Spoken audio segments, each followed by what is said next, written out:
So here we are, right in the middle of arguably one of the craziest real estate markets that anyone's ever experienced, for all the right reasons, right? It's all the right reasons that are happening here. There's no, as I like to say, there's no shenanigans going on that are that are driving what's happening. So when we're in a situation like that, we really need to get creative about how we as professionals can actually impact the market that we're in. And only this one just happens to be an amazing one. So we know from all of the reports that the Institute puts out, and we just put out a latest year in review for 2021 with some incredible insights around what's really happening and how some markets are moving directionally as expected, and others, because there's not enough homes to sell, they're not moving as we would think they're moving. And so here we sit, David, and I think I'm curious about your history in any kind of a market like this. Like what is triggered for you in your deep history of helping people and yourself as well in these types of markets?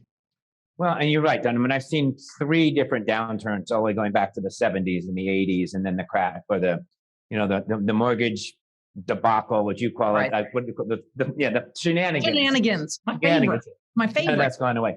So, Diane, I think that if we look back as to, you and I like to refer to it as the mortgage shenanigans, back in 2007, when we came out of that market, we literally saw like a 12-year supply of luxury homes go to 1 year.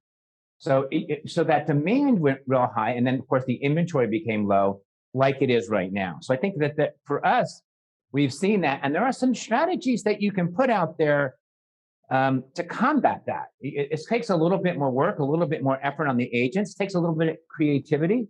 But I have a couple of clients that I've worked with, and maybe later on we can talk a little bit about some strategies that we're looking to implement. To make that happen. It's going to take a different approach. If we all just sit around and wait for it to change, guess what? It will.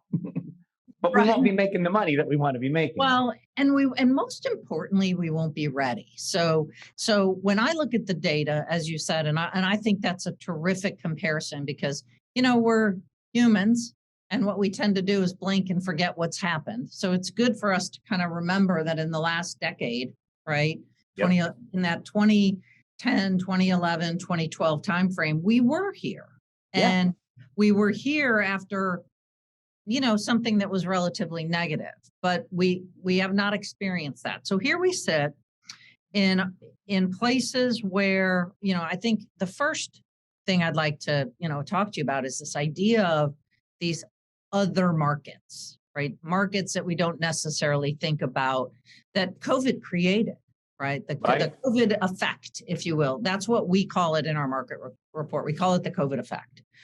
On the good side, it's markets like Boise, Idaho, right? Where suddenly this is where people want to move to, and then they get in a real inventory jam. And then there's places that are naturally what we think about when we think about luxury, like Vail, where unfortunately there's no inventory in Vail. Right. Yeah. That and Aspen, the same thing. You Telluride, we have the exact same issue is that just Whistler in Canada, for our Canadian friends, same deal. The inventory has gotten so low that I think we have to try and figure out how do we get the challenge with getting the inventory, in my opinion, is that if you want to sell my house, what can I buy? So if we can figure out how to cross that bridge to get people to list their homes with some confidence that they can own something, I think that's an incredible strategy, and we can talk about that again later. But again, I think you're right. If we do nothing and we fall asleep, what will happen is the market will change, as you've indicated, and we won't be ready. And unfortunately, in all industries now, and not just ours, most people wait for that, just like you say, that, it changed, and that's like now. But wait a second, the real estate market is a 3 or 4 month secular cycle. So if, Diane, if you decided to sell your house tomorrow, it wouldn't be tomorrow. You probably were talking about it, for a couple of months with your partner or your spouse, and like 3 months down the road. So if I'm an agent and I'm waiting for spring or the market to change, and I decide, oh, in April, I'm going to jump on board, unfortunately, I've been beat to the game by those agents that started in January and February and March. Interesting. And so we think about the getting ready to get ready, right? So Right. here we sit. What do you think when we think about getting ready? What's the first thing that comes to your mind to have an agent be prepared for what is really now going to be a market where everybody wants to get back in again and there's nothing there? So what do you think is the first thing they should think about?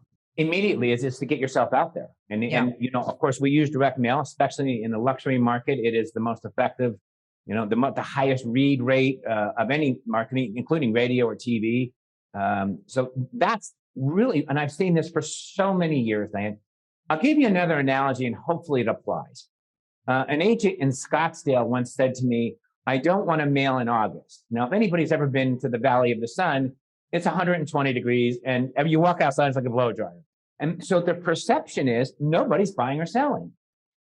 And so what I said to them is, well, and I went along with this for a year or two. And then I said to my team, look, we're big on research.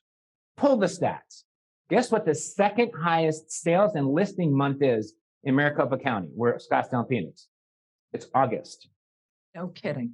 Right, it is. So it's really, really, really strange. So again, we go back to this thing. What do you, if you're asking me, like if I'm guiding an agent right now, which I do a lot of, and I've got a big meeting today with a Rancho Santa Fe agent that's 54 deals a year.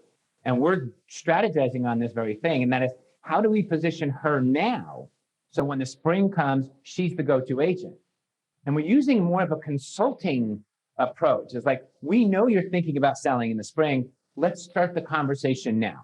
Let's figure out how we can get you into your next house and you not have to worry about low inventory.